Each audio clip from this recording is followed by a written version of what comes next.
Dan kini kita beralih ke informasi tentang haji, saudara. Seiring dengan berakhirnya pandemi COVID-19, pelaksanaan ibadah haji tahun 2023 pun berangsur normal.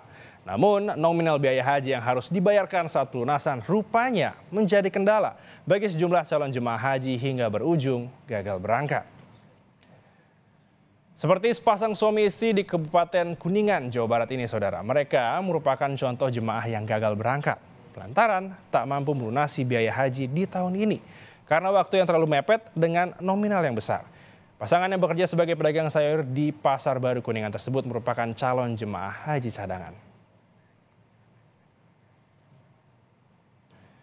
Secara umum, saudara, biaya penyelenggaraan ibadah haji BPIH terdiri biaya perjalanan ibadah haji atau BPIH dan nilai manfaat yang dikelola Badan Pengelola Keuangan Haji atau BPKH. Nah, biaya perjalanan ibadah haji lah yang harus dibayarkan calon jemaah haji meliputi biaya penerbangan, biaya hidup, dan sebagian biaya paket layanan masyarakat haji.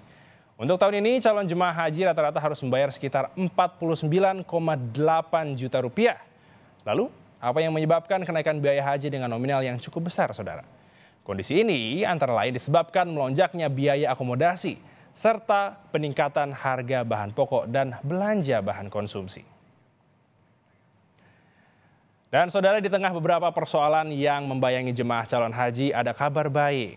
Indonesia mendapatkan kuota tambahan haji di tahun 2023. Sebelumnya jumlah kuota haji berjumlah 221.000 orang dan kini bertambah 8.000 orang. Namun Kementerian Agama masih memastikan penyaluran tambahan kuota jemaah yang akan berangkat. Bahwa 8.000 itu sudah ada di lock di sistem. Tinggal pemerintah khususnya Kementerian Agama, Pak Menteri dan dengan DPR tentu harus duduk bersama menentukan bagaimana alokasi pemanfaatan 8.000 ini. Apakah berapa banyak akan diberikan kepada haji reguler? Kalau haji reguler siap untuk memanfaatkan itu, atau berapa banyak akan dialokasikan kepada haji khusus? Mungkinkan juga untuk tahun ini apabila tambahan kota itu tidak dimungkinkan dari jamaah-jamaah yang sudah antri, di luar jamaah-jamaah yang belum antri pun, yang tidak sempat antri pun, dimungkinkan untuk itu bisa diserap.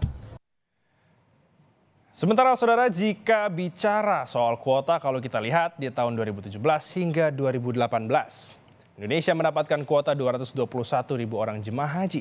Dan kemudian ada peningkatan menjadi 231.000 calon haji di tahun 2019. Nah, di tahun 2020 sedianya kuota kembali di angka 221.000 orang.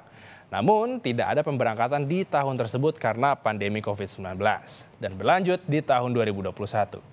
Sementara di tahun 2022 pihak Arab Saudi kembali membuka untuk ibadah haji dan Indonesia mendapatkan kuota jemaah haji sebanyak 100.051 orang.